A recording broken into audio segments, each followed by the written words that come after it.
وَلْتَكُن مِّنكُمْ أُمَّةٌ يَدْعُونَ إِلَى الْخَيْرِ وَيَأْمُرُونَ بِالْمَعْرُوفِ وَيَنْهَوْنَ عَنِ الْمُنكَرِ وَأُولَئِكَ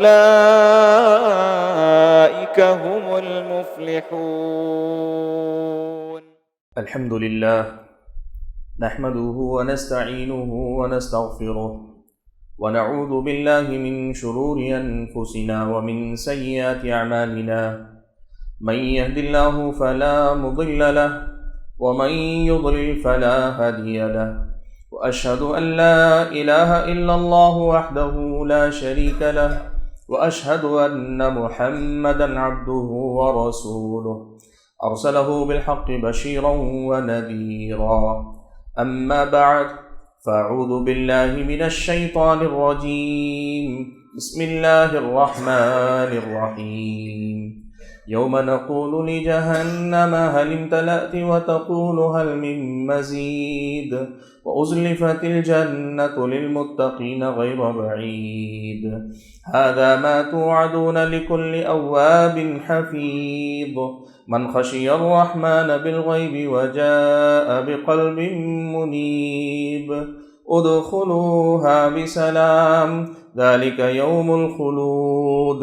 لهم ما يشاءون فيها ولدينا مزيد وكم أهلكنا قبلهم من قرن هم أشد منهم بطشا فنقبوا في البلاد هل من محيص إن في ذلك لذكرى لمن كان له قلب أو ألقى السمع وهو شهيد. ولقد خلقنا السماوات والأرض وما بينهما في 6 أيام وما مسنا من لغوب فاصبر على ما يقولون وسبح بحمد ربك قبل طلوع الشمس وقبل الغروب ومن الليل فسبحه وأدبار السجود واستمع يوم ينادي المناد من مكان قريب يوم يسمعون الصيحة بالحق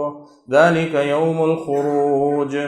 إنا نحن نحيي ونميت وإلينا المصير يوم تشقق الأرض عنهم سراعا ذلك حشر علينا يسير نحن أعلم بما يقولون وما أنت عليهم بجبار فذكر بالقرآن من يخاف وعيد. وقال تبارك وتعالى أيضا يا أيها الذين آمنوا اتقوا الله حق تقاته ولا تموتن إلا وأنتم مسلمون. بزرگان محترم، ملت اسلامیہ کے نوجوانوں اور پردہ نشین خواتین اسلام، اللہ رب ذوالجلال ہر قسم کی تعریف و توصیف، ہر طرح کی حمد و ثنا، اور میری اور آپ سبھی حضرات اور خواتین کی ہر چھوٹی بڑی عبادت،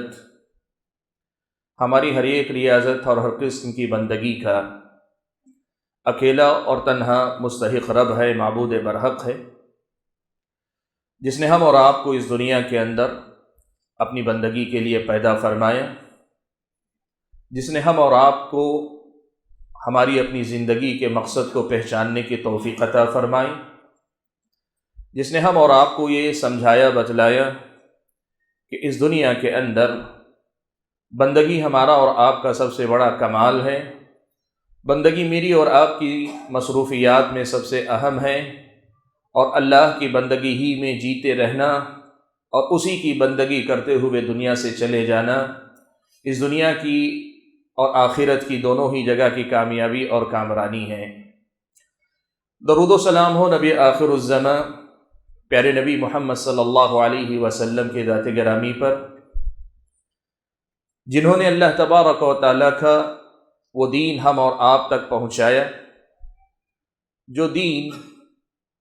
مجھ کو اور آپ کو اس دنیا میں ایک مثالی زندگی جینے کا طریقہ اور سلیقہ سکھلاتا ہے، جو دین مجھ کو اور آپ کو اللہ کا ایک سچا بندہ اور اس دنیا کا ایک اچھا انسان بناتا ہے، اور جو دین اس دنیا کے بعد آخرت میں اللہ تبارک و تعالیٰ کی جہنم سے نجات دلا کر جنت میں لے جانے کا سبب بنتا ہے، وہ دین جو دین مجھ کو اور آپ کو دنیا کے فائدوں سے بھی ہمکنار کرتا ہے اور آخرت میں حقیقی کامیابی سے ہم اور آپ کو سرفراز کرواتا ہے۔ حاضرین جمعہ، آج انگریزی سال کے اعتبار سے سال کا آخری دن ہے۔ کل سے انگریزی سال کا نیا دن یا پہلا دن نئے سال کا پہلا دن شروع ہونے جا رہا ہے۔ ایک سال کا اختتام اور نئے سال کا آغاز اس دنیا میں بہت سارے لوگ خوشی کی مناسبت سمجھتے ہیں، اسی لیے وہ سال کے اختتام کے نام پر یا نئے سال کے استقبال کے نام پر خوشیاں مناتے ہیں۔ جائز ناجائز غلط صحیح اس کے فرق کو دیکھے بنا وہ اپنی من پسند مصروفیات کے ذریعے آج کی رات اور کل کا دن یا آج کا دن گزارنے بتانے کی فکر کرتے ہیں، منصوبے بنتے ہیں، پروگرام ترتیب پاتے ہیں، اور ان پروگراموں کے مطابق لوگ اپنے اپنے انداز سے ان دنوں کا آج اور کل کے دن کا وقت گزارنے کا اہتمام کرتے ہیں۔ بہت سارے لوگ تو وہ ہیں جو اگلے سال کے لیے نئے نئے عہد و اقرار لیتے ہیں کہ میرے اپنے اگلے سال کے لیے میں نے یہ اپنا ٹارگٹ متعین کیا ہے، میں نے اپنے اگلے سال کے لیے یہ مقصد متعین کیا ہے۔ یہ دنیا ہے، اس دنیا کی نظر اسی دنیا تک ہے، تو اس کے فیصلے، اس کے اپنے اختیارات بھی اسی دنیا کی روشنی ہی میں ہو سکتے ہیں۔ لیکن ایک عقل مند انسان اور ایک اچھا مسلمان جس کی نظر اپنی دنیا کے ساتھ اپنی آخرت پر ہوتی ہے، جس کی نظر اپنی دنیا کے ساتھ ساتھ اپنی آخرت کی کامیابی اور کامرانی پر ہوتی ہے، وہ دنیا والوں کی نظر سے الگ اپنی نظر رکھتا ہے۔ اس کے نظریات دنیا والوں کے نظریات سے قدرے مختلف ہوتے ہیں، بلکہ اس سے آگے اگر کہیں تو اس کا اپنا ذاتی نظریہ کوئی نہیں ہوتا، وہ اللہ تعالیٰ کی کتاب اور پیارے نبی صلی اللہ علیہ وسلم کی سنت کی روشنی میں دنیا کے ہر معاملے کو دیکھنے، پرکھنے، جانچنے، اس کے اپنانے یا چھوڑنے کے سلسلے میں قرآن و سنت کی آیات اور احادیث سے مدد لینے والا ہوا کرتا ہے۔ میرے بھائیوں، سال کا اختتام اور نئے سال کا آغاز آدمی کے لیے کسی خوشی کی مناسبت کب ہو سکتا تھا؟ اگر ہوتا تو کب ہوتا؟ اگر آدمی کے لیے کسی صعوبت والا سفر کا اختتام ہو رہا ہے، مشکلات سے گزرنے والی زندگی کا خاتمہ ہو رہا ہے، تو آدمی خوش ہوتا ہے کہ چلو چھٹکارا ملا مصیبتوں سے، پریشانیوں سے، جتنے مسائل میں الجھا ہوا تھا وہ سارے کے سارے اب یہ سال ختم ہوا تو ختم ہو گئے۔ یا پھر ماضی کی مصیبتوں سے چھٹکارا نہ ہو کر آئندہ کے تعلق سے اسے کوئی امید ہو کہ نئے سال کے آغاز کے ساتھ مجھ پر بڑی نعمتیں کھلیں گی، بڑی نعمتیں اتریں گی، بڑے میرے مسائل کا حل نکلے گا، بہت ساری چیزیں میرے لیے اس دنیا کے اندر گارنٹیڈ ہیں، ضمانت ہے کہ نئے سال کے شروعات کے ساتھ ہی بہت کچھ اچھا ہونے والا ہے۔ تبھی تو ایک انسان خوش ہوتا ہے کہ ایک سال ختم ہوا، نیا سال شروع ہوا، یا تو مصیبتوں سے چھٹکارا ملا یا پھر بہت ساری اچھی چیزیں آنے والی ہیں۔ اس دنیا کے لوگ بھی بڑے عجیب ہیں، اس سال کے اختتام کے ساتھ نہ زندگی کے مسائل سے چھٹکارا مل رہا ہے اور نہ نئے سال کے آغاز کے ساتھ کسی قسم کی کوئی ضمانت مل رہی ہے، پھر بھی لوگ یہاں پر خوش ہیں، خوشی منانا چاہتے ہیں۔ اسلام کہتا ہے کہ مسلمان، اے مومن، تیری نظر ایسی محدود نظر نہیں ہو سکتی، تو صاحب فراست ہے، تو صاحب بصیرت ہے، تیری نظر دنیا والوں کی نظر سے بالکل جدا ہے۔ اللہ تعالیٰ نے تجھے دین کے نام پر، قرآن و سنت کے نام پہ وہ بصیرت عطا کی ہے کہ جس کے چلتے تو دنیا والوں کی طرح نہیں دیکھتا۔ سب کو اللہ نے نظر دی ہے، لیکن جو ایمان کی دولت تجھے عطا کی ہے وہ تیری نظر کو سارے دنیا والوں کی نظر سے جدا گانا بناتی ہے، تو ہر معاملے کو کتاب و سنت کی تعلیمات کی روشنی میں دیکھتا ہے۔ اسی لیے بھائیوں، ایک مسلمان اور مومن ہونے کی حیثیت سے یہ جو ماہ و سال آتے جاتے رہتے ہیں، صبح کا سورج طلوع ہوتا ہے، شام ہوتی ہے وہ غروب ہو جاتا ہے، رات کا اندھیرا سر پھیلاتا ہے، صبح طلوع ہوتی ہے تو وہ اندھیرا غائب ہو جاتا ہے، مہینہ شروع ہوتا ہے، 30 دن 29 دن گزرتے ہیں یا 31 دن انگریزی کے حساب سے گزرتے ہیں، مہینہ ختم ہو جاتا ہے، یا پھر ہفتہ شروع ہو کر ختم ہو جاتا ہے، سال شروع ہو کر ختم ہو جاتا ہے۔ یہ آغاز و انجام مومن کی نظر میں دنیا والوں کی نظر سے قدرے مختلف ہوا کرتا ہے، وہ دوسرے ہی انداز سے ان چیزوں کو دیکھا کرتا ہے۔ اور آج آپ کے سامنے میں ایسے دو اہم پہلو لانا چاہتا ہوں کہ ایسا کوئی بھی موقع جب آتا ہے، وہ سال کے اختتام کا ہی نہیں، ہر دن کا اختتام، آپ کے ہر ہفتے کا اختتام، آپ کے ہر مصروفیت کا اختتام جب آپ کے سامنے ہو، یا نئے دن، نئے مہینے، نئے ہفتے، نئے سال کا آغاز آپ کے سامنے ہو، آپ کی اپنی زندگی کا، چاہے ماہ و سال کا ہو یا لوگوں کی اپنی عمر کے اعتبار سے عمر کا ایک پڑاؤ پار کر کے نیا سال ان کی زندگی میں شروع ہوتا ہو، آپ کی نظر نہ نیو ایئر والی ہوتی ہے نہ برتھ ڈے والی ہوتی ہے، آپ کی نظر مومنانہ نظر ہوتی ہے۔ اور مومن کی نظر کیسے ہونی چاہیے؟ دو بڑی اہم باتیں صرف آج کے اس خطبے میں آپ کے سامنے میں رکھنا چاہتا ہوں۔ سب سے پہلی بات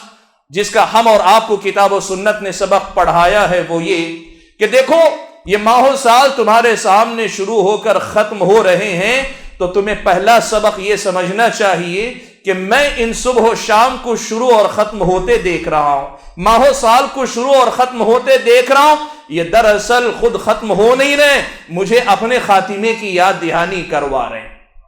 یہ ماہ و سال آتے جاتے رہیں گے، میرے رہتے ہوئے بھی آئیں گے، میرے جانے کے بعد بھی آئیں گے جائیں گے، میرے رہنے نہ رہنے سے اس کو کوئی فرق نہیں پڑے گا، لیکن ان کے آتے جاتے ہوئے ایک مسلمان کی حیثیت سے مجھے یہ سمجھنا چاہیے کہ میری زندگی کا بھی ایک وقت متعین ہے اور وہ ختم ہو جائے گا۔ اور فرق یہ ہوگا کہ سال ختم ہوتا ہے تو پتہ ہے انگریزی کے اعتبار سے 31 دسمبر کی رات میں 12 بجے وہ ختم ہوتا ہے، زندگی کا خاتمہ جھٹکے میں ہو جائے گا،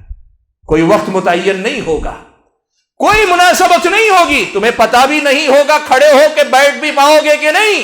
جو سانس اندر گئی ہے اپنی مرضی سے اسے باہر نکالنے کے اختیار رہے گا کہ نہیں، تمہاری اپنی موت اس قدر زیادہ اچانک آنے والی ہے، تمہاری زندگی اس قدر غیر یقینی ہے کہ ان ماہ و سال کے آتے جاتے ہوئے تمہیں اپنی موت یاد رکھنی چاہیے، تمہیں اپنا خاتمہ یاد رکھنا چاہیے۔ یہ ماہ و سال خوشی کا موقع نہیں، یہ ماہ و سال کسی قسم سے چھٹکارے کا معاملہ نہیں، یہ ماہ و سال اصل میں تمہاری اپنی یاد دہانی ہے کہ سمجھو جس طرح اللہ تعالیٰ نے ان ایام کو پیدا کیا، ان ماہ و سال کو پیدا کیا اور ان کو ختم کر رہا ہے، یہ طے ہے کہ تم میں سے ہر ایک کو بھی اللہ تعالیٰ ختم کرے گا، تم میں سے ہر ایک کا وقت متعین ہے۔ اذا جاء اجلهم لا يستأخرون ساعة ولا يستقدمون، جب وقت آئے گا ایک لمحے کی نہ تاخیر ہوگی نہ ایک لمحے کی جلدی اللہ تبارک و تعالیٰ کرے گا، وقت آئے گا ایک جھٹکے میں نکل جاؤ گے۔ اس لیے یہ مقام خوشی نہیں،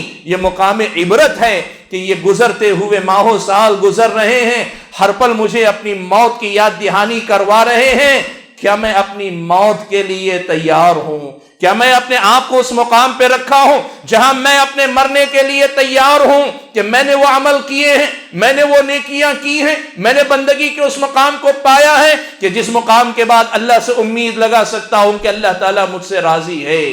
کیا میری صبح و شام بندگی میں گزر رہی ہے؟ کیا میں اس حالت میں ہوں کہ اچانک مجھے حکم ہو کہ چلو تو میں نکل چلوں؟ آپ کو پتا ہے زندگی میں آپ اس دنیا میں شہر سے شہر کا سفر کرتے ہیں، ایک صوبے سے دوسرے صوبے کا سفر کرتے ہیں، ایک ملک سے دوسرے ملک کا سفر کرتے ہیں۔ آپ معمولی سفر کے لیے نکلنا چاہتے ہیں، اچانک کوئی کہے کہ چلو نکلتے ہیں، تو آپ اپنے سفر کے اعتبار سے تیاری کے لیے وقت لیتے ہیں۔ بازو والے شہر جانا ہے، کہتے ہیں چلو ابھی نکل سکتا ہوں۔ اگلے کسی اور صوبے کے لیے جانا ہے، کئی دن کے لیے جانا ہے، آپ کہتے ہیں نہیں میرے سارے معاملات کو میں ترتیب دے کر جاؤں گا۔ اگر ملک چھوڑ کر جانا ہے تب تو آپ مہینوں پہلے سے پوری ترتیبات میں لگے رہتے ہیں۔ موت کا یہ فیصلہ، موت کا یہ سفر جب ہمارا اور آپ کا شروع ہوگا نا، کوئی تیاری کا وقفہ نہیں ملے گا، ایک جھٹکا ہوگا۔ وہ سفر جو ہمیشہ کا ہے، وہ سفر جہاں سے پلٹ کر آنا نہیں ہے، وہ سفر جہاں کے لیے سارا سرمایہ کمانا ہے، اس سب کے لیے کچھ سنبھالنے سمیٹنے کا موقع ملے گا ہی نہیں۔ اس سفر کی تیاری کی کہ نہیں، یہ سبق ہم اور آپ کو اصل میں یاد کرنا چاہیے۔ پیارے نبی صلی اللہ علیہ وسلم نے ہم اور آپ کو سوتے ہوئے دعا سکھلائی کہ ہم یہ دعا پڑھیں، بسمک اللہم اموت و احیا، اللہ تعالیٰ میں تیرے نام ہی سے سوتا ہوں، تیرے ہی نام سے اٹھتا ہوں، میں تیرے ہی نام سے مرتا ہوں، تیرے ہی نام سے زندہ ہوتا ہوں. اور سو کر اٹھنے کے بعد کی دعا سکھلائی، الحمدللہ الذی احیانا بعدما اماتنا، تمام تعریفیں اس اللہ تعالیٰ کے لیے ہیں جس نے ہمیں پہلے موت دی اور موت کے بعد دوبارہ اللہ تعالیٰ نے زندگی دی. اس کا مطلب کیا ہوا؟ مومن اپنے اس سبق کو یاد کرنے کے لیے ماہ و سال کا انتظار نہیں کرتا، سال کے اختتام کا انتظار نہیں کرتا. پیارے نبی صلی اللہ علیہ وسلم کی یہ حدیث ہر مومن کو یاد دلاتی ہے کہ ہر شام تو مرتا ہے، ہر صبح تو دوبارہ زندہ اٹھتا ہے. لیکن یہ یاد رکھنا یہ بھی سکھاتی ہے، مرتا ہے اللہ کے حکم سے، سوتا ہے لیکن اٹھتا ہے تو اللہ کی اجازت سے اٹھتا ہے، اپنی مرضی سے تو اٹھ بھی نہیں سکتا ہے. میرے بھائیوں، سب سے پہلا سبق جو ہم اور آپ کو یاد کرنا چاہیے وہ یہ کہ جس طرح یہ ماہ و سال ختم ہو رہے ہیں، ایک دن ماہ و سال باقی رہیں گے، ہم ختم ہو جائیں گے، ہمارا وقت ختم ہو جائے گا. کیا اس وقت کے لیے ہم اور آپ تیار ہیں؟ کیا ہم اور آپ نے اس کے لیے تیاری کی ہوئی ہے؟ یہ اپنے آپ سے مجھ کو اور آپ کو سب سے پہلے سوال کرنا ہے. یہ پہلا سبق ہے جو اس مناسبت سے مجھ کو اور آپ کو یاد رکھنا چاہیے. دوسری بات جو آج کے اس خطبے میں آپ کو یاد دلانا چاہتا ہوں، بھائیو دیکھو، قرآن و سنت مجھ کو اور آپ کو ایک بڑا اہم سبق یہ پڑھاتے ہیں، سکھاتے ہیں کہ دیکھو، زندگی میں اختتام اہم نہیں ہے، اختتام اچھا ہو، صحیح ہو، یہ زیادہ اہم ہے. زندگی ختم ہو جائے یہ کوئی معاملہ نہیں، ہر کسی کی زندگی کبھی نہ کبھی ختم ہونے والی ہے. اصل کمال تو یہ ہے کہ موت آئے تو اللہ تبارک و تعالیٰ کی بندگی کی راہ پر آئے، حسن خاتمہ اللہ تبارک و تعالیٰ عطا کرے. زندگی آتی ہے جاتی ہے، یہاں اس دنیا میں آتا انسان اسی لیے ہے کہ ایک نہ ایک دن اسے مرنا ہے. کمال اصل میں یہ ہے کہ ہم اور آپ کی زندگی کا خاتمہ اگر ہو، ہم اور آپ کی صبح و شام کا خاتمہ ہو، ہم اور آپ کے ماہ و سال کا خاتمہ ہو، تو وہ حسن خاتمہ ہو، یعنی خاتمہ بالخیر ہو، اللہ تعالیٰ کی بندگی کی راہ پر ہو، اللہ تعالیٰ کی فرما برداری کی راہ پر ہو. ایک مومن کی فکر کسی چیز کے آغاز یا اختتام سے زیادہ اس کا اختتام اچھا ہو، اس کا آغاز اچھا ہو، اس فکر میں اس کو جینا چاہیے. سبحان اللہ. قرآن مجید کے اندر اللہ تبارک و تعالیٰ نے حضرت یوسف علیہ السلام کی زندگی بڑی تفصیل سے اللہ تعالیٰ نے بیان فرمائی. آپ سورہ یوسف پڑھ کر دیکھیں،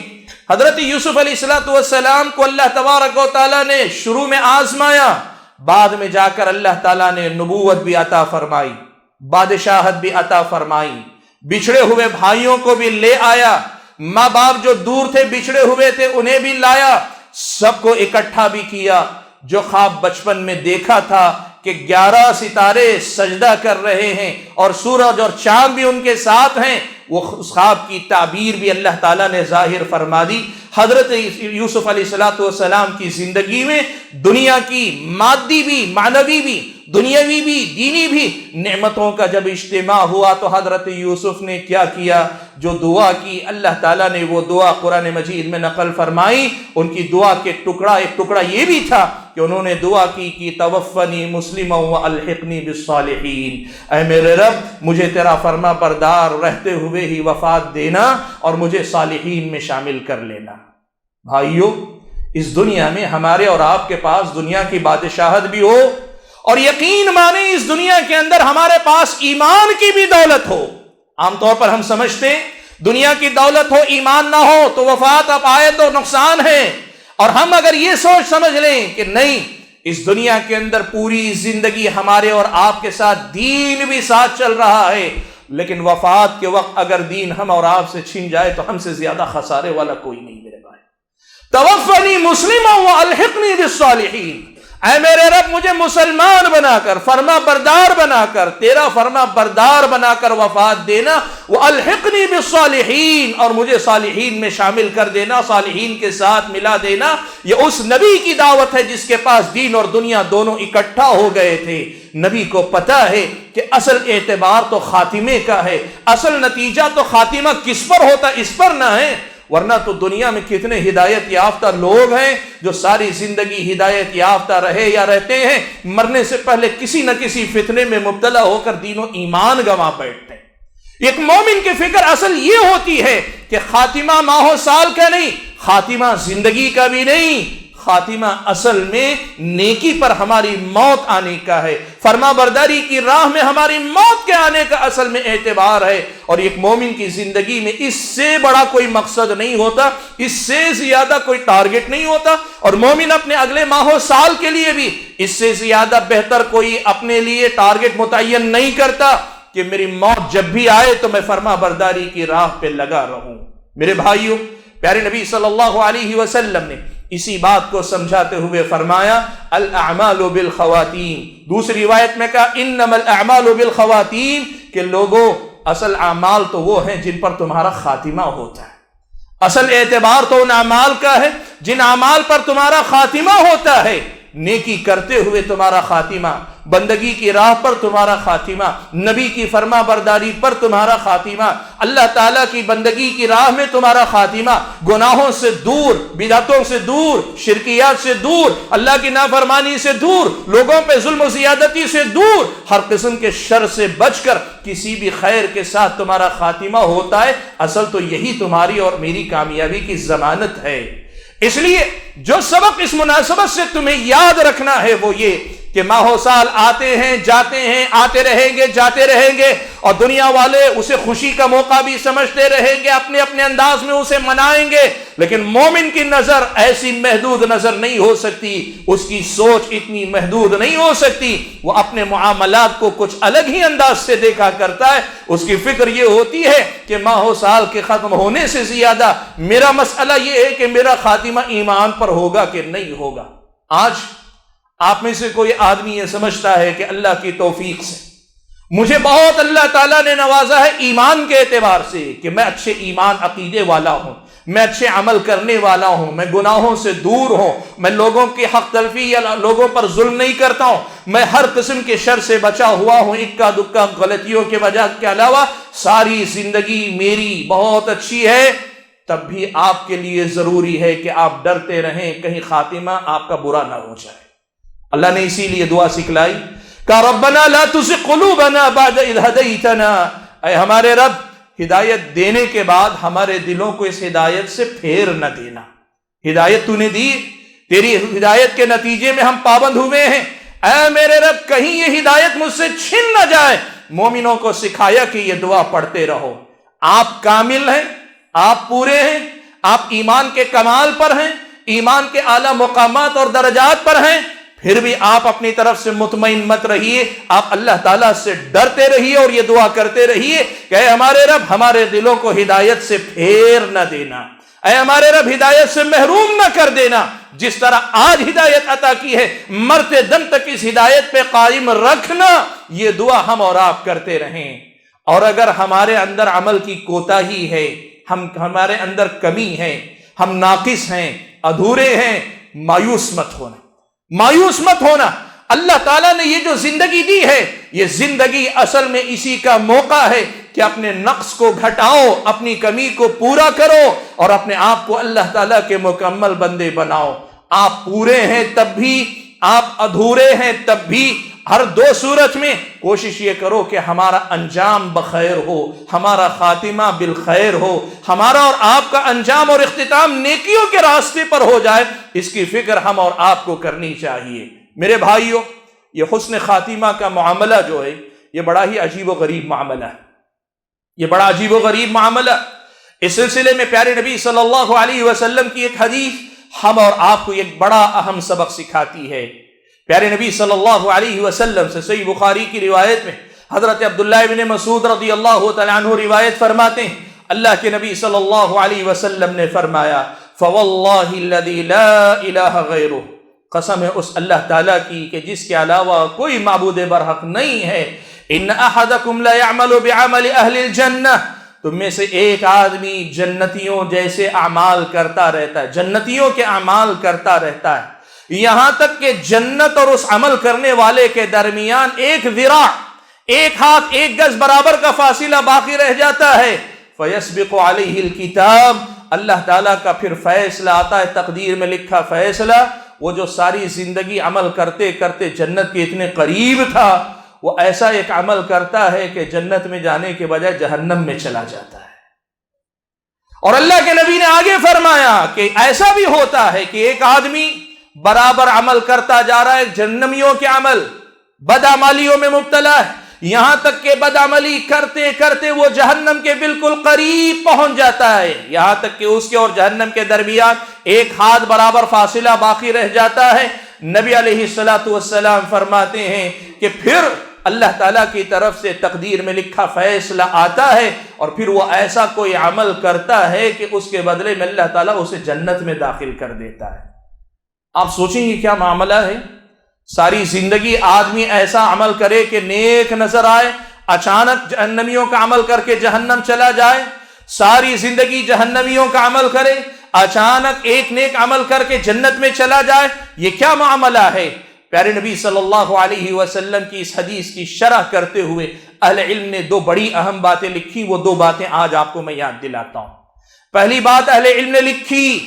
کہ ایک تو اس حدیث کا مطلب جیسے دوسری حدیث صحیح بخاری اور مسلم ہی کی دوسری حدیث میں اس کی شرح آئی، اللہ کے نبی صلی اللہ علیہ وسلم نے کہا کہ بندہ عمل کرتا ہے، نیک عمل کر رہا ہے، لیکن فیما یبدو للناس، لوگوں کو دکھ رہا ہے کہ وہ نیک عمل کر رہا ہے، لیکن حقیقت میں وہ عمل کرتے ہوئے بھی اس عمل سے پوری طرح جڑا ہوا نہیں ہے، اس عمل میں مخلص نہیں ہے، اس عمل میں وہ اللہ تبارک و تعالیٰ کی بندگی چاہنے والا نہیں ہے، بظاہر دیندار ہے لیکن اس کی دینداری خالص اللہ تعالیٰ کے لیے نہیں ہے۔ ایسی دینداری کے ساتھ دنیا کے اندر زندگی گزار رہا ہوگا، ایسی دینداری کے ساتھ دنیا میں زندگی گزار رہا ہوگا کہ دنیا والے تو دیندار کہہ رہے ہیں، سمجھدار کہہ رہے ہیں، بڑا باعمل کہہ رہے ہیں، لیکن جیسے ہی موت کا وقت قریب آئے گا اللہ تعالیٰ کے پاس اس کھوٹے پن کی سزا یہ ملے گی کہ اللہ تعالیٰ پھر اس کھوٹے سکے کو ضائع کر دے گا، مرنے سے پہلے بدعملی کا شکار ہو کے جہنم میں چلا جائے گا۔ اور اس کے مقابلے میں ایک آدمی گناہ کے کام کر رہا ہے، دنیا دیکھ رہی ہے گنہگار ہے، لیکن وہ بندہ گناہ کے باوجود اللہ کے سامنے گڑ گڑا رہا ہے، شرمندہ ہو رہا ہے، مانگ رہا ہے اللہ تعالیٰ سے توبہ و استغفار اندر ہی اندر کر رہا ہے، عمل بظاہر جہنمیوں جیسا تھا، لیکن اللہ تعالیٰ سے اس کا جو رشتہ اندر بنا ہوا ہے وہ اصرار کوشش کر رہا ہے چھٹکارا پانے کی، اللہ تعالیٰ سے معافی مانگ رہا ہے۔ ایک وقت وہ آتا ہے کہ اللہ تعالیٰ اس کے گڑ گڑانے کو، توبہ کو قبول کر لے تو اللہ تعالیٰ پھر اسے ایک ایسی نیکی کرنے کا موقع دیتا ہے کہ بندہ نیک عمل کر کے پھر وہ جنتی ہو جاتا ہے۔ اس حدیث نے پہلا سبق یہ پڑھایا کہ دیکھو ایک بات یاد رکھو کہ حسن خاتمہ اصل ہے، حسن خاتمہ اصل ہے۔ دنیا میں بسا اوقات ہم اور آپ نے بڑی نیکیاں کی، لیکن کہیں نیکی کا غرور نے ہم نے آ لیا، کہیں ہم نے اپنی نیکیوں پہ اعتماد کر لیا، کہیں ہم نے نیکیوں کی وجہ سے یہ سمجھ لیا کہ ہم کسی پر، اسلام پر، مسلمانوں پر یا نعوذ باللہ اللہ تعالیٰ پر احسان کر رہے ہیں، سب چھن جائے گا، مٹ جائے گا، ختم ہو جائے گا۔ اللہ تعالیٰ کے ساتھ معاملہ کھرا رکھو، اللہ تعالیٰ کے ساتھ معاملہ صاف رکھو، اللہ تعالیٰ کے ساتھ معاملہ ایک دم بندگی والا رکھو، اللہ تعالیٰ کے ساتھ معاملہ غلامی والا رکھو، اللہ تعالیٰ کے ساتھ معاملہ ایک دم عاجزی والا رکھو، انکساری والا رکھو۔ سب کچھ جو ہو سکتا ہے کر جاؤ، لیکن پھر بھی اپنے آپ میں شرمندہ رہو، اپنے آپ میں قصور اور کمی کا اعتراف کرتے ہوئے زندگی گزارو۔ اصل میں یہی چیز ہے جو مجھ کو اور آپ کو اور میرے اعمال کو قیمتی بنائے گی، اور جس کے نتیجے میں اللہ تعالیٰ عمل کی توفیق ساری زندگی بھی دے گا، اور اختتام بھی اللہ تعالیٰ اچھائی پر کروائے گا۔ اصل امتحان یہ ہے، اور اصل امتحان دوسری طرف یہ ہے کہ گناہ مت کرو، گناہ کو معمولی مت سمجھو۔ سلف صالحین میں سے بعض کہا کرتے تھے یہ جو گناہ جن کو تم چھوٹا چھوٹا گناہ صغیرہ کہتے ہو، یہ کرتے ہوئے گناہ صغیرہ کرتے ہوئے بھی یہ نہ دیکھو کہ یہ گناہ چھوٹا ہے، یہ دیکھو کہ جس رب کی نافرمانی کر رہے ہو وہ کتنا بڑا رب ہے۔ اسی لیے یاد رکھو گناہ مت کرو، لیکن اگر گناہ ہوتے ہیں اتنی شرمندگی رکھو، اتنی کوشش کرو گناہ سے پیچھے ہٹنے، گناہ سے بچنے، گناہ سے دور جانے کے لیے اتنی کوشش کرو کہ اللہ تبارک و تعالیٰ تمہارے گناہ کے ساتھ تمہاری کوشش کو بھی دیکھے، تمہاری محنت کو بھی دیکھے، تمہاری توبہ بھی دیکھے، تمہاری گڑ گڑاہٹ بھی دیکھے، تمہارا استغفار بھی دیکھے، تمہارا تنہائیوں میں رونا دیکھے، تمہارا اللہ تعالیٰ کے سامنے گڑ گڑانا دیکھے، یہاں تک کہ تمہاری حالت پر اسے ترس آ جائے، اللہ تعالیٰ تم پر رحم و کرم کرنے پہ آ جائے، ایسی زندگی گزارو۔ اصل میں یہ تمہارا میرا امتحان ہے۔ میرے بھائیو،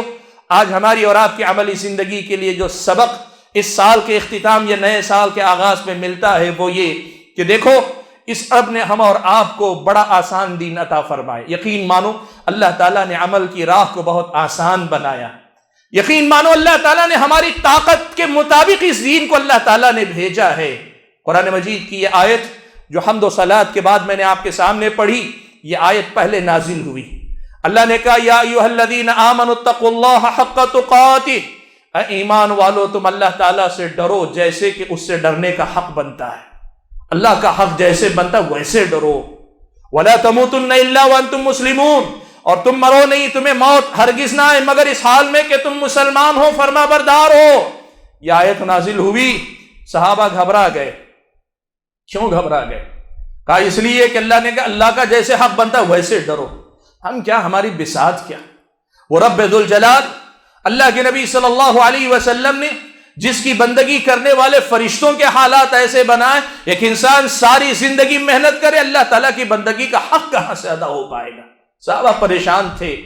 بعض اہل علم نے لکھا کہ جب صحابہ نے آ کر اللہ کے نبی کے سامنے اپنی پریشانی ظاہر کی کہ نبی ہم عبادت تو کر سکتے ہیں، اللہ تعالیٰ سے ڈرنے کی، تقوی اختیار کرنے کی کوشش کر سکتے ہیں، لیکن جیسے اللہ کا حق بنتا ہے ویسے ہم سے کہاں ہو پائے گا؟ تو اللہ تبارک و تعالیٰ نے قرآن مجید کی دوسری آیت اتاری، فاتقوا اللہ ما استطعتم، تم اللہ تبارک و تعالیٰ سے اتنا ڈرو جتنی طاقت اللہ نے تمہیں دی ہے۔ سبحان اللہ، کیا یہ کرم نہیں ہے؟ آپ اور میں اگر اپنے نوکر چاکر سے کہیں میں جتنا چاہتا ہوں اتنا کام کرو، بہت مشکل ہو جاتا ہے، لیکن اسی نوکر سے ہم کہیں تم اپنی طاقت بھر کام کرو، وہ پوری دل جمعی سے جان لگا دیتا ہے، وہ کام کرتا ہے۔ اللہ تعالیٰ نے ہمارے اور آپ کے لیے اس دین کو اللہ کا جیسے حق بنتا تھا وہاں سے لا کر اس مقام پہ رکھا جہاں تمہاری میری استطاعت ہے۔ لا یکلف اللہ نفسا الا وسعها، اللہ تعالیٰ ہر نفس کو اتنے ہی کا مکلف کرتا ہے، کیا ہے جتنی اس کے اندر طاقت ہے۔ تو بھلا بتاؤ، ہم بندے ہیں، ہم غلام ہیں اللہ تعالیٰ کے، اور ہماری طاقت جتنی ہے، استطاعت جتنی ہے، اللہ نے اتنے ہی کے ہمیں احکام دیے ہیں۔ ہم سے یہ بھی بندگی نہ ہو سکے تو پھر حسن خاتمہ ہمیں کیسے نصیب ہوگا؟ ہم سے یہ بندگی بھی نہ ہو سکے، ہم اس کا حق بھی نہ ادا کر سکیں، تو پھر بتاؤ ہم اور آپ کیسے اللہ تعالیٰ کے پاس واقعی معنوں میں کامیاب ہو پائیں گے؟ اس لیے میرے بھائیو، کوشش کرو، محنت کرو۔ یقین مانو یہاں کامل کوئی نہیں۔ انبیاء علیہ الصلوۃ والسلام کے بعد جتنے انسان ہیں وہ درجہ بدرجہ کبھی ان کے اندر آتی ہی ہے۔ ہم سب میں نقص ہے، ہم سب میں کمی ہے، لیکن کرنا کیا ہے؟ لگے رہنا ہے، کوشش کرنا ہے، محنت کرنا ہے، کھرا عمل ہونا ہے، دکھاوے سے پاک ہونا ہے، نفاق سے پاک ہونا ہے، ریاکاری سے پاک ہونا ہے، سستی اور کاہلی کے جذبات سے پاک ہونا ہے۔ جتنا کرتے ہیں پوری توجہ سے کرنا ہے، اللہ سے لگاؤ کے ساتھ کرنا ہے، اس کی محبت کے ساتھ کرنا ہے، اس کے سامنے عاجزی کے ساتھ کرنا ہے، اس کے سامنے قربان ہونے کے جذبے سے کرنا ہے، اس کی بندگی کے جذبے میں ڈوب کر کرنا ہے۔ اصل یہ میرا اور آپ کا امتحان ہے کہ جہاں سے مجھ کو اور آپ کو حسن خاتمہ نصیب ہوگا کہ ہم موت کے قریب بھی جائیں گے تو اللہ تعالی ہمیں ہماری اپنی ہدایت سے محروم نہیں کرے گا۔ اصل امتحان یہ ہے۔ سبحان اللہ، شیخ البانی رحمت اللہ علیہ ایک بڑی پیاری بات کہا کرتے تھے، ایک بڑی پیاری بات کہا کرتے تھے۔ وہ بات آج آپ کے سامنے میں بطور یاد دہانی کے رکھتا ہوں۔ علماء ربانیین جنہوں نے علم و عمل والی زندگی گزاری ہے، انہیں پتا ہے کہ بندگی کا یہ معاملہ ہماری اور آپ کی مرضی سے صرف نہیں چلتا، یہاں اللہ تبارک و تعالیٰ کی توفیق بہت ضروری ہوتی ہے، اور یہ توفیق کیسے ملتی ہے اس کا انہیں اندازہ ہے۔ شیخ البانی کہا کرتے تھے الطریق الی اللہ طویل، اللہ کے بندو، اللہ تک پہنچنے کا جو راستہ ہے بہت لمبا ہے، اور ہماری چال اس راستے پر چلتے ہوئے ہماری چال بالکل کچھوے والی چال ہے، ہم بہت دھیمے چل رہے ہیں۔ اللہ تعالیٰ تک پہنچنے کا جو راستہ ہے بہت لمبا ہے، وہ جو کمال ہے، وہ جو انتہا ہے، وہ جو عروج ہے، اسے پانے کے لیے بہت لمبا سفر ہمیں طے کرنا ہے۔ لیکن ہماری حالت ہم دیکھتے ہیں تو پتہ چلتا ہے کہ ہماری اپنی حالت یہ ہے کہ ہماری چال کچھوے والی ہے، اب وَلَيْسَتِ الْغَایَةُ، اب ہماری اور آپ کی کوشش یہ نہیں کہ ہم بولیں کہ اگر منزل پہ پہنچے تبھی کامیاب ہوں گے، لیکن یہ کوشش نہیں ہے. کوشش یہ ہونی چاہیے کہ ہم اسی راستے پہ لگے رہے یہاں تک کہ اسی راستے پہ موت ہمیں آ لے. ہم منزل پر نہیں بھی پہنچ سکے، اللہ تعالیٰ کے سامنے شاید ہماری یہ محنت، یہ کوشش اللہ تعالیٰ کو پسند آ جائے کہ مرتے دم تک ہم نے اس کا راستہ نہیں چھوڑا، ہم اس کی بندگی سے جڑے رہے، ہم اس سے جڑے رہے، اس کے راستے سے جڑے رہے. ہم گناہ بھی کیے، نافرمانی بھی کیے، نیکیوں میں کوتاہی بھی کیے، لیکن اس سب کے باوجود ہم اپنی استطاعت بھر کوشش کرتے رہے کہ ہم اس کے بندے بنے رہیں گے، ہم اس کی راہ پر لگے رہیں گے. یہ کوشش کرنا اصل میں ہمارے اور آپ کے صبح و شام، یہ آتی جاتی صبح و شام یہی سبق مجھے یاد دلاتی ہیں کہ دیکھو اس میں کتنے کھڑے ہو، اس میں کتنے کھڑے ہو. یہ ہم اور آپ کو یاد رکھنا چاہیے. اور دوسری بات میں جو آج آپ کے سامنے بتانا چاہتا ہوں بھائیوں، اس سبق کو یاد رکھو. اہل علم نے لکھا ہے کہ یہ جو آدمی کو آخری وقت میں اللہ تبارک و تعالی جنت کے راستے سے ہٹا دیتا ہے، ابن جوزی رحمت اللہ علیہ نے اس کے پیچھے ایک اور حکمت بیان کی. میں نے کہا نا دو بڑی اہم باتیں اس سلسلے میں حسن خاتمہ کیوں نصیب نہیں ہوتا. اس کی دو وجوہات میں نے کہا، ایک وجہ تو یہ کہ عمل کھرا نہ ہو، خالص نہ ہو. آدمی اللہ تعالیٰ سے عمل تو کرتا ہے، لوگوں کے دکھاوے میں آتا ہے، لیکن حقیقت میں اللہ کے ساتھ مضبوط تعلق نہیں ہوتا. دوسری وجہ اہل علم نے لکھی، ابن جوزی رحمت اللہ علیہ نے لکھی کہ یہ اصل میں جو معاملہ آخری وقت میں جو اللہ کا فیصلہ آتا ہے، جنتی اچانک جہنمیوں کا عمل کر کے چلا جاتا ہے اور جہنمی اچانک جنتیوں والا عمل کر کے جنت میں چلا جاتا ہے. کہا اصل میں یہ معاملہ اس کا ہے کہ آدمی ظاہر میں جتنا پابند ہوتا ہے اس سے کہیں زیادہ اسے اللہ تعالیٰ کے ساتھ اچھا ہونا چاہیے، سچا ہونا چاہیے. الصدق مع اللہ، اللہ تبارک و تعالیٰ سے اس کا تعلق بڑا سچا ہونا چاہیے. دیکھو آپ کا اپنا بچہ،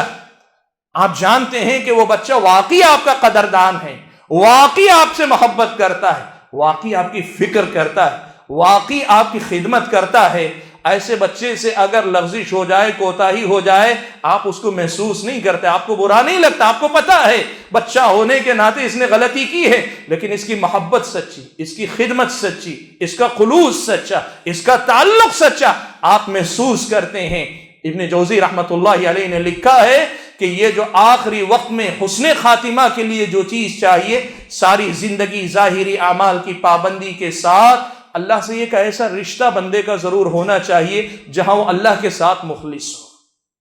اور یہ کہاں ملتا ہے؟ عبادتوں میں آدمی دنیا سے غافل ہو کے جب اللہ سے جڑے تب بندے کو یہ تعلق نصیب ہوتا ہے. کبھی لوگوں کی نظر سے ہٹ کر بچ کر تنہائیوں میں اللہ کی محبت میں کھڑا ہو، اللہ کے سامنے روئے گڑ گڑائے. اللہ سے تعلق اصل میں آدمی کا ویسا ہونا چاہیے. اگر یہ تعلق مضبوط ہو، اکا دکا جو غلطیاں گناہ کوتاہی ہو جاتے ہیں اللہ تعالیٰ معاف کر دیتا ہے. ایک معمولی انسان اگر معاف کر سکتا ہے اللہ تعالیٰ تو پھر تو اللہ تعالیٰ رحمتوں کا، اللہ تعالیٰ تو رحمتوں والا. اللہ تعالیٰ کی رحمت، اللہ کے نبی نے کہا رحمت کے 99 حصے اللہ نے اپنے پاس رکھے، ایک حصہ دنیا میں اللہ نے اتارا ہے. لیکن وہ رحمت ملے گی کب؟ جب ہم بھی اندر سے اتنے سچے ہوں اللہ تعالیٰ کے ساتھ. میرے بھائیوں، یہ تنہائی کا معاملہ یہ جماعت میں نہیں ملے گا، یہ آپ کو گروہ میں نہیں ملے گا، یہ آپ کو اپنے اور اپنے رب کے درمیان کے معاملات میں ملے گا کہ دیکھو ہم کتنے سچے ہیں، کیا ہم محبت میں اللہ تعالیٰ سے تعلق وہ جوڑ پاتے. اس کی فکر اصل میں مجھے اور آپ کو کرنی چاہیے کہ اصل یہ اللہ تعالیٰ سے محبت کا معاملہ ہے، اور یہ تعلق جب جڑتا ہے اللہ تبارک و تعالیٰ سے تب جا کر بندے کے اعمال آخر میں بھی اللہ تعالیٰ کی طرف سے توفیق کے حقدار بنتے، اللہ تعالیٰ توفیق سے نوازتا ہے. سبحان اللہ. دیکھو اللہ کے نبی صلی اللہ علیہ وسلم نے یہی بات صحابہ کو سمجھائی، کتنے پیارے انداز میں سمجھائی. حضرت انس بن مالک رضی اللہ تعالیٰ عنہ روایت فرماتے ہیں کہ اللہ کے نبی صلی اللہ علیہ وسلم مجلس میں بیٹھے ہوئے، ایک صحابی آئے، آ کر کہنے لگے متی الساعہ یا رسول اللہ، اے اللہ کے رسول قیامت کب آئے گی؟ اللہ کے نبی صلی اللہ علیہ وسلم نے ان سے کہا ماذا اعددت لها، جہنم کے بارے اور قیامت کے بارے میں پوچھ رہے ہو کہ قیامت کب آئے گی، پہلے یہ بتاؤ کہ تم نے تیاری کیا کر رکھی. قیامت کے بارے میں پوچھ رہے ہو، تیاری کیا ہے؟ حضرت انس بن مالک کہتے ہیں وہ آدمی چپ ہو گیا، ظاہر بات ہے غیر متوقع سوال ہے. پھر اس نے اپنے آپ کا جائزہ لے کر جو جواب دیا، وہ جواب اصل میں آج میرے اور آپ کے لیے کسوٹی ہے، میرے اور آپ کے لیے پرکھ کا معیار ہے. مجھے اور آپ کو اپنے آپ سے یہ پوچھنا ہے کہ ہم بھی اسی مقام پہ کھڑے ہیں؟ اس صحابی نے جواب دیا، اللہ کے نبی، بہت زیادہ نماز اور صدقہ و خیرات کی تیاری میں نے نہیں کی۔ کیا مطلب؟ یہ نہیں کہ نمازیں نہیں پڑھتا، زکوٰۃ نہیں دیتا، نہیں، فرائض اور واجبات پورے ہیں، لیکن مزید جو نوافل ہوتے ہیں، کثرت سے نفل نمازیں، کثرت سے صدقات و خیرات، ایسی کوئی بہت زیادہ نیکیاں کر کے میں نے تیاری نہیں کی ہے۔ وَلَكِنِّي أُحِبُّ اللَّهَ وَرَسُولَهُ، اللہ کے نبی سچ یہ ہے کہ یہ تیاری تو نہیں، لیکن آپ سے محبت میری وہ بڑی سچی محبت ہے۔ اللہ کے نبی، اللہ کے نبی نے کیا فرمایا؟ اللہ کے نبی نے کہا انت مع من احببت،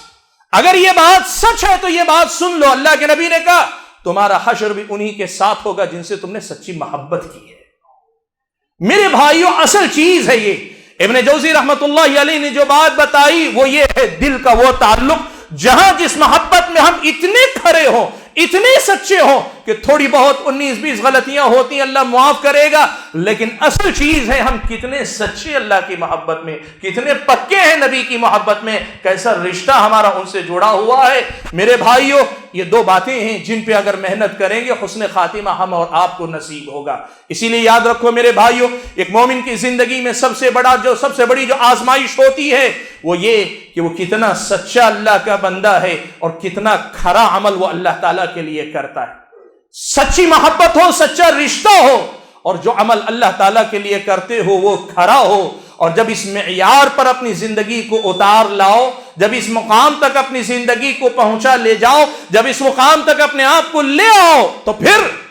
یہ ماہ و سال کیا، ان کی خوشیاں کیا، ان کے جانے کا غم کیا، یہ ساری چیزیں کوئی حیثیت نہیں رکھتی، مومن کے لیے کوئی معنی نہیں رکھتی، اس لیے کہ اسے پتا ہے کہ میں اپنے رب سے جڑا ہوں، رب کی بندگی سے جڑا ہوں، اور میں جہاں بھی ہوں اسی فکر میں ہوں کہ ماہ و سال آتے جاتے رہے، میرے پہلے بھی تھے، میرے بعد بھی رہیں گے، لیکن میں جب جاؤں گا تو میرا ایمان میرے ساتھ رہے گا۔ اس کی فکر آدمی کو ہونی چاہیے۔ سبحان اللہ۔ میں اپنی گفتگو کا اختتام شیخ ابن عثیمین رحمۃ اللہ علیہ کے ایک بڑے ہی جاندار قسم کے تبصرے سے کرنا چاہتا ہوں۔ عام طور پر لوگ یہ سوچتے ہیں کہ حسن خاتمہ یہ ہے کہ آدمی کو کوئی نیک عمل کرتے ہوئے موت آ جائے۔ یہ سچ ہے، اللہ کے نبی صلی اللہ علیہ وسلم نے حسن خاتمہ کی بہت ساری علامتیں بتائیں، جیسے اللہ کے نبی نے کہا کہ جس آدمی کی آخری بات لا الہ الا اللہ ہوگی وہ جنت میں جائے گا، مستدرک حاکم کی روایت ہے۔ اللہ کے نبی نے کہا کہ مومن المؤمن یموت بعرق الجبین، مومن کو جب موت آتی ہے تو اس کی پیشانی پہ پسینہ ہوتا ہے۔ بعض اہل علم نے کہا واقعتاً یہ حسن خاتمہ کی علامت ہے کہ مرنے والے کی پیشانی پہ پسینہ ہے جب مرے، اور بعض اہل علم نے کہا اس حدیث کا مطلب یہ ہے کہ وہ مومن جو بندگی میں محنت کرتے کرتے تھکتا ہے، ساری زندگی پسینے میں ڈوبا رہتا ہے، اس معنی میں کہ وہ محنت کش ہوتا ہے، وہ محنت کرنے والا ہوتا ہے، اسی حالت میں اللہ کی بندگی کی راہ میں موت آ جاتی ہے، کہا یہ اس سے مراد ہے۔ ایسی بہت ساری علامتیں بیان کی گئی، لیکن شیخ ابن عثیمین رحمۃ اللہ علیہ نے ایک بڑی اہم بات بتائی، کہا دیکھو حسن خاتمہ صرف یہ نہیں کہ تمہیں موت آئے تو تم مسجد میں رہو، تمہیں موت آئے تو تم مصلی پہ بیٹھے رہو، تمہیں موت آئے تو تمہارے سامنے قرآن کھلا ہوا ہے، تم قرآن پڑھ رہے ہو، اسی حالت میں موت آئے۔ ضروری نہیں کہ یہی حسن خاتمہ ہو، یہی حسن خاتمہ کی علامت نہیں، یقیناً کچھ علامتیں اللہ کے نبی نے بتائیں، لیکن صرف وہی علامتیں حسن خاتمہ کی علامت نہیں۔ حسن خاتمہ کی اصل علامت یہ ہے کہ تمہیں موت آئے تو تمہارے دل میں توحید خالص ہو، شرک کا کوئی شائبہ تمہارے اندر نہ ہو، بدعتوں سے تمہارا کوئی واسطہ نہ ہو، خالص سنت پر تمہاری زندگی گزر رہی ہو، لوگوں کی جان مال عزت و آبرو کے معاملے میں کسی پر تمہارے کسی کے حق میں تمہاری طرف سے زیادتی نہ ہوئی ہو، سب کے حقوق سے تم آزاد رہو، تمہاری زندگی موت اس حالت میں آئے کہ تمہارا دل ساری دنیا کے لیے پاک ہے، کینہ نہیں، حسد نہیں، جلن نہیں، کسی کے لیے ناراضگی نہیں، دشمنی نہیں، سب کے لیے اپنے سینے کو پاک رکھے ہوئے ہو، تم 5 وقتہ نمازیں باجماعت مسجد میں ادا کرتے ہو، تم برائی سے نفرت کرنے کی کوشش کر کے زندگی گزارتے ہو، نیکی سے محبت کرتے ہوئے زندگی گزارتے ہو، یہی اصل میں حسن خاتمہ، اصل حسن خاتمہ یہ ہے۔ اور بطور دلیل کہ وہ کہتے ہیں دیکھو پیارے نبی صلی اللہ علیہ وسلم کی وفات ہوئی تو آپ صلی اللہ علیہ وسلم پر وہ کوئی علامت نہیں تھی جو علامتیں آپ نے اپنی زندگی میں بتائی۔ حضرت ابوبکر صدیق کو موت آئی، وہ اپنے بستر پہ وفات پائے، کوئی بظاہر بڑی علامت نہیں تھی، لیکن اس میں کوئی شبہ نہیں ہے کہ نبی علیہ الصلوۃ والسلام کی وفات سے بہتر کس کی وفات ہو سکتی ہے۔ ایمان کا کمال ان سے زیادہ کسے مل سکتا ہے؟ ابو بکر صدیق جیسے سچے ایمان والے سے زیادہ کس کی موت واقعی معنوں میں مثالی موت ہو سکتی ہے؟ خالد ابن ولید، جن کو اللہ تعالیٰ نے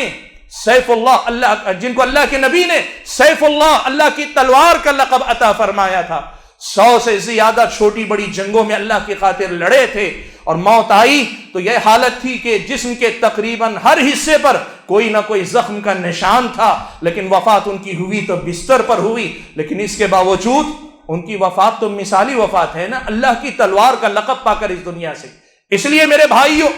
زندگی میں ہمیشہ 2 باتوں میں پکے رہو، کھڑے رہو۔ ایک تو یہ کہ اللہ سے اور اللہ کے رسول سے وہ سچا تعلق پیدا کرو اپنی زندگی میں، اور دوسری بات یہ جو عمل کرو کھڑا کرو، اللہ کے لیے کرو، خالص کرو، اور جیسے میں نے کہا نا وہ سارے جذبات یکجا کر دو، غلامی کے، بندگی کے، عاجزی کے، انکساری کے، محبت کے، خصوصی تعلق کے، اور اس کے سامنے عاجزی اور اپنے آپ کو کچھ نہ سمجھنے کے، وہ سارے جذبات ایک دم کھڑا عمل اللہ تعالیٰ کے لیے کرو، تو پھر وہ وقت بھی ہوگا کہ اللہ تعالیٰ موت دے گا تو توفنی مسلما والحقنی بالصالحین، اے اللہ تعالیٰ فرما بردار بنا کر دنیا سے اٹھا لے، وفات دے اور مجھے صالحین میں شامل فرما لے، ہم اور آپ بھی اسی زمرے میں انشاءاللہ شامل کر لیے جائیں گے۔ حاضرین گرامی، میں اپنی گفتگو کو ختم کرنے سے پہلے جو پیغام اصل میں دینا چاہتا ہوں وہ یہ کہ سال کے اختتام پر یہ پارٹیاں منانا، یہ اہتمام کرنا، نئے سال کے آغاز پہ چراغاں کرنا، مٹھائیاں بانٹنا، اور اس سے زیادہ آگے بڑھ کر بے حیائی کے مظاہر،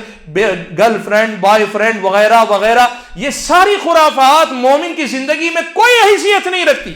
مومن کی زندگی ان ساری چیزوں سے بہت آگے کی ہے، اور یہ آج آپ کا میرا امتحان ہے کہ ہم دنیا کی محدود نظر سے ان آنے جانے والی مناسبتوں کو دیکھتے ہیں، یا پھر یہ کتاب و سنت کی تعلیمات جو مجھ کو اور آپ کو بتاتی ہیں کہ خود کو، اپنی زندگی کو اور اپنی زندگی کے ماہ و سال کو دیکھنے کا طریقہ اور سلیقہ یہ ہونا چاہیے، ہم ان 2 راستوں میں سے کون سا راستہ اپناتے، یہی اصل میں میرا اور آپ کا امتحان ہے۔ اللہ سے دعا کیجئے کہ مجھ کو، آپ کو، تمام نوجوان بھائیوں اور بہنوں کو اللہ تبارک و تعالیٰ اس امتحان میں کامیابی سے ہمکنار فرمائے۔ اللہ تعالیٰ جب تک دنیا میں رکھے ایمان اور اسلام پر قائم رکھے، اور جب اپنے پاس بلائے تو ایمان کی حالت میں بلائے۔ اللہ تعالیٰ ہمیں سے جو بیمار ہیں ان کو شفا عطا فرمائے، جو قرض دار ہیں ان کے قرض کی ادائیگی کے اسباب مہیا فرمائے، جو پریشان حال ہیں ان کی پریشانیوں کو دور فرمائے، اور جو لوگ وفات پا چکے ہیں اللہ تعالیٰ ان کی مغفرت فرمائے، ان کی قبر کو اللہ تعالیٰ جنت